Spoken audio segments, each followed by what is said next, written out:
Hi everyone, it's Raina. So this video is if you have your sun in Scorpio and your moon in Sagittarius.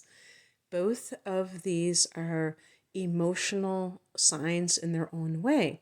Scorpio being of the element of water, Sag of fire. I'll get to that in a bit. I just wanted to set the table. And I also believe, and this is my personal opinion, that Scorpio is the most powerful sign of the zodiac overall. Powerful is obviously a word that we could debate what is true power and things like that. But I think in terms of a presence and aura, that a well-balanced Scorpio individual can really give off that kind of a vibe. The problem is that some Scorpios are not well balanced and their shadow self is very alive and well and running the show. And that just means the unprocessed emotions that are not integrated into the individual's overall makeup and their consciousness, and they're kind of lying dormant and can make the person their own worst enemy. But even in those cases, the individual may give off a very intense vibe. However, the moon in Sagittarius lightens things up. It makes a person a lot more jovial. And if you know that Sagittarius is ruled by Jupiter, another name for Jupiter is Jove. And that happy-go-lucky personality, or, well, you'd say your emotional state, is something that can really lessen that intensity of Scorpio. The moon in Sagittarius individual is going to be very generous in their emotional nature, meaning that they're quick to forgive, they're quick to see other people's points of views, be tolerant in that sense. Scorpio, on the other hand, being a fixed water sign, tends to have prejudices. This has nothing to do with race per se. It has to do with very strong likes and dislikes and feelings about things in life, people, places, and things in life, because even as a sun sign, because Scorpio is a water sign, feelings are still very much a part of what is going on here. So it's really the battle of the feelings. Which one is going to win? The moon sign, which specializes in feelings, or the sun sign in a water sign?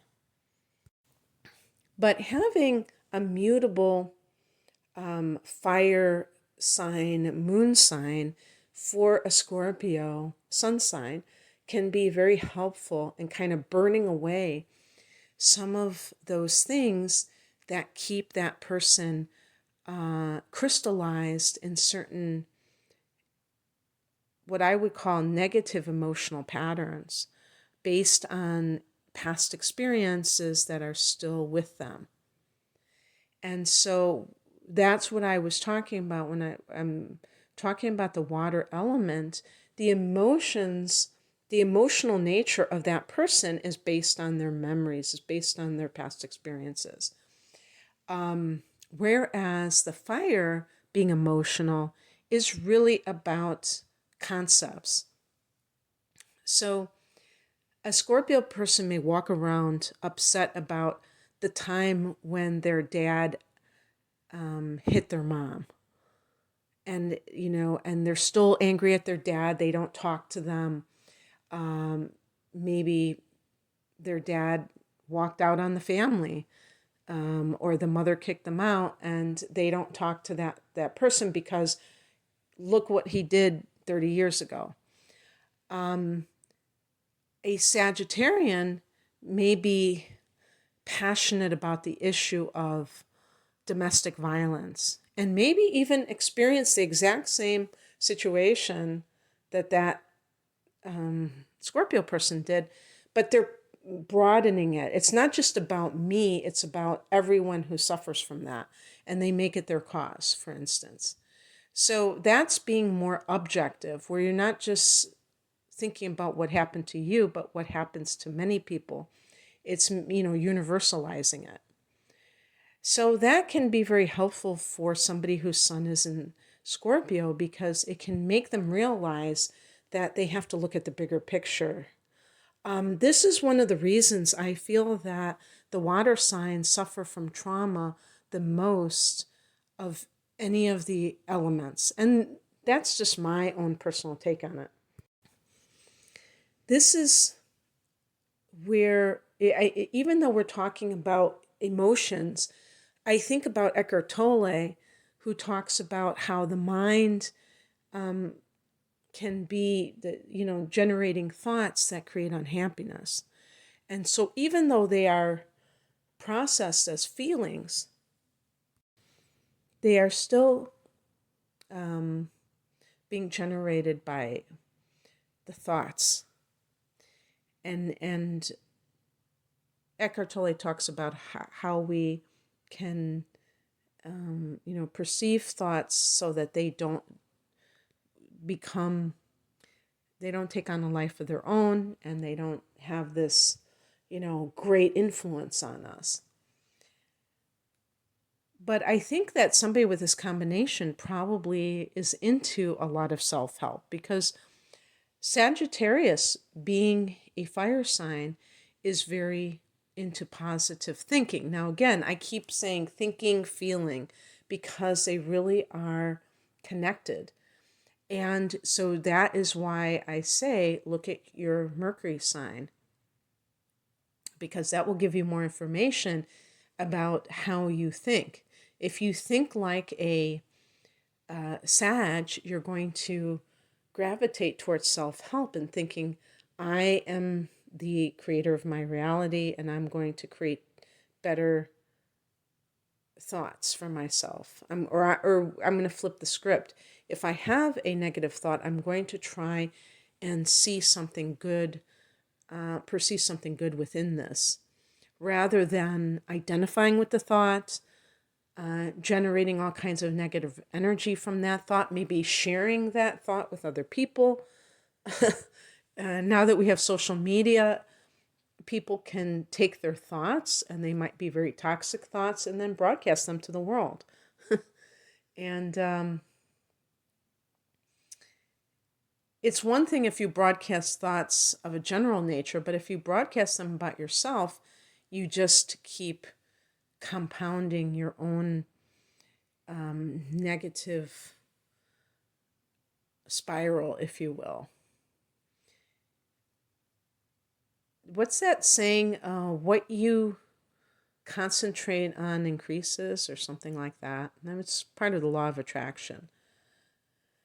So I think that, so I guess I would characterize this combination as being very helpful overall for Scorpio individuals to depersonalize their experiences more, so that they don't make it about themselves, like whether it's an indictment or whether it makes them into the victim. In my personal life, I haven't seen many Scorpio people who outwardly identify as a victim. As a matter of fact, I can't think of any person like that. What will tend to happen is, if the Scorpio person does feel like they were not, there was an abuse of power on them, they may become self-destructive. And usually with water signs, there can be that type of uncomfortable emotion can be suppressed with alcohol or other types of depressants, so that they don't have to feel as strongly. But you can, even with somebody with a severe addiction, you can count on Scorpio to become that phoenix rising from the ashes and transforming themselves. That's the best case of somebody who is a bad alcoholic or a heroin addict, and they totally clean up their act. And then they use that story of cleaning up their act as, their new sense of self and how they identify as. And that is because the moon in Sagittarius believes that anybody can change. That's that generosity of spirit. If you ask a Scorpio person, can anybody change? You're probably going to get a rather cynical answer, because Scorpios tend to be rather cynical. Part of this is actually being in touch with reality. I'm not claiming by any stretch of the imagination that Scorpio people are not accurate in their assessment.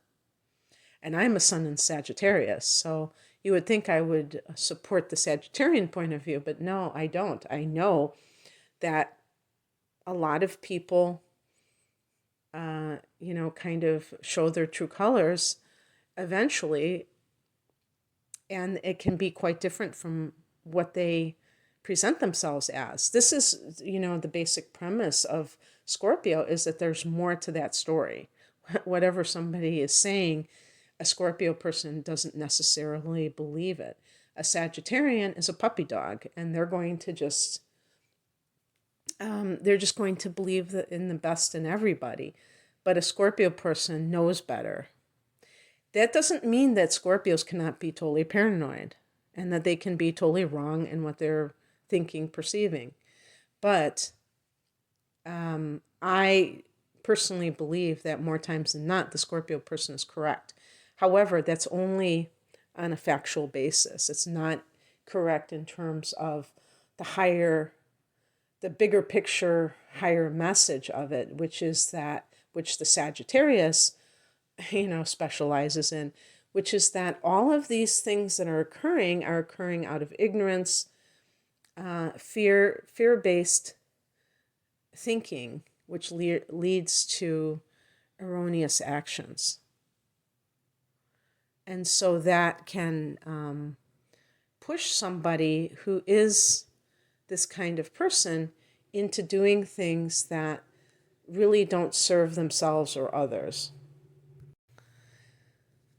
There may be a push-pull within yourself of trying to navigate between being somebody who is quote unquote realistic, but what that means is somebody who sees things kind of cynically, and being that optimist.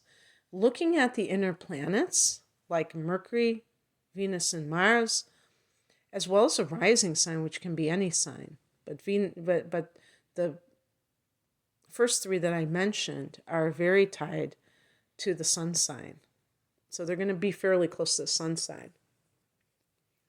Can give you more information about how this is going to manifest. If you are going to be more Sagittarian-like or Scorpio-like. If you have a lot of Sagittarius in those inner planets, and maybe, let's say your rising sign is Leo, so you have all this or Aries, and you have can-do positive energy, you're going to be a Scorpio individual who is unstoppable, because you're going to have that gravitas of being a Scorpio, maybe having been through some things, but also have been able to take what happened to you and co-create a life for yourself that is super on the positive side.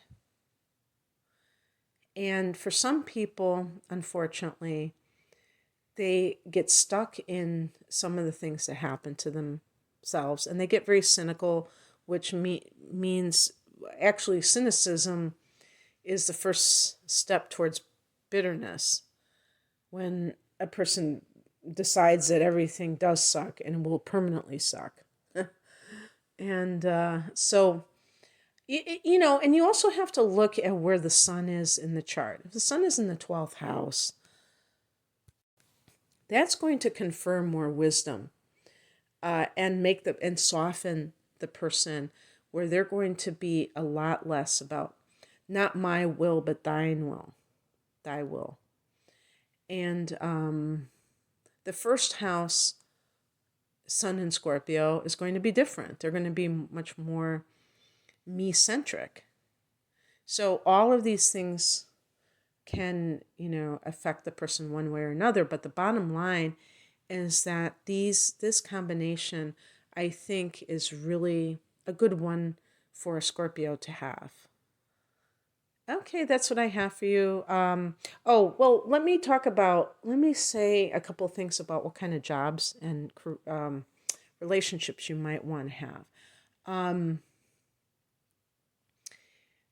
This can be good for anybody who is a healer, because you're going to have the 8th and 9th house influences, which both are connected with spiritual matters. Sag is more of those belief systems. The 8th house is more open-ended and more like esoteric, I would say, metaphysical. And if you're like a teacher, it's like there's like this reformer energy sometimes. I feel that was the word that came through right now, connected to Scorpio. But I even see the Sag like wanting to make the world a better place. But even if you're a teacher, you can be very wanting to transform the lives of your students through the intellectual pursuits. You will probably stress a can-do attitude. And if you work in a place where there are a concentration of underserved, like, an underserved community, like the inner city, for instance, you're going to tell those young people never to identify with their surroundings and always believe that anything is possible, because you're going to want to inspire them. That's what the moon, that's what life coaches are all about, is about inspiration. And with the sun in Scorpio, there's like a tough aspect as well, as the person isn't just trying to be superficial in coaching people. They really want people to understand that you can come from the depths and make something of yourself. So there's a lot of versatility in what you could do. Scorpio's a natural psychologist, but I think that if you were interested in psychology, it would be motivational. It would be transformational. So you might even incorporate some kinds of things, like Carl Jung. He wasn't a Scorpio, but he incorporated the astrological chart with his patients, because he wanted to look at it from. My feeling is that because he believed in transformation, I feel that he did believe in that coming from a very deep level, that you have to really understand yourself. And sometimes with psychology, it's all about blaming these other people who did that in the past. And whenever that happens, we can't control other people, and we can't feel in control when we're children, because we're not in control. So whatever happened. When they say it is what it is, that isn't a meaningless phrase. It's actually a very meaningful phrase. It's about accepting what has happened, because there's no other choice that you have but to accept it. You can't rewrite the past. You can't pretend that something didn't happen. Okay, so there's that. In terms of relationships, again, look at that Venus and Mars. If you have them in Libra or Sagittarius, you may be more lighthearted and less afraid. I think Scorpios sometimes are afraid of intimacy, although ironically you rule the house of intimacy. And fear is a very disempowering kind of a thing. It doesn't lend itself to anyone feeling like they're going to get what they want, because they're already anticipating a loss. When I say Scorpio has trust issues, I'm not just talking about with other people, although it may manifest in that way. They're really not trusting the universe. And I feel like this is true of all fixed signs in one way, shape, or form. I have found that out, doing personal readings, that it seems like the fixed signs are all, this is totally unscientific. I haven't done a poll, but it just seems to me that more times than not, the people that are asking me, will this happen, will that happen, are fixed signs. The fixed signs are Scorpio and Taurus and Leo and Aquarius. And especially with Scorpio and Taurus being associated with kind of earthy elements like water and earth, I seem to get that. And the bottom line is that I don't believe that the future is set in stone. So if anybody is dependent on an outcome, they've already given away their power. The more you can go through life and not feel like you need anything, the more any particular thing to occur, the more free you are. And so this combination can make the person a little bit less in need of guarantees. And because all fire signs are very spontaneous, and I think they live more in the moment. And, it's not to say that never has a downside, but usually that downside is a materialistic one. It's like, oh, well, you lived in the moment, you didn't save enough money for your retirement or something like that. It's like, oh, wow, I that to me is not the meaning of life, is to have a really airtight retirement, because some people die after they retire. I don't know if it's a lot of people, but it seems like it's a pretty significant occurrence. So working, feeling like you are being productive, can actually be good for you. But our society, which encourages us to strive so much, then encourages people to retire, and they're faced with this blank wall. If they haven't had a full life, they're kind of like on that one track of just making money. They can, find that they don't have anything else going on. I don't know why I'm being so philosophical in this reading, because I'm usually not. But I just think that this combination can be very good for relationships, especially if Venus is in Sag or Mars, because you're going to tend to give your partner more freedom, and you're going to want more freedom. And that's the main thing, is that when somebody wants freedom, they will tend to give it to others because they know how it feels. And to me, freedom within relationships is essential. If people feel like they are the other person's property, that's not going to be growth oriented, but it's also not going to feel good. Okay, well, that's what I have for you. I hope that this resonated. If you would like a private reading, the link is below. Take care.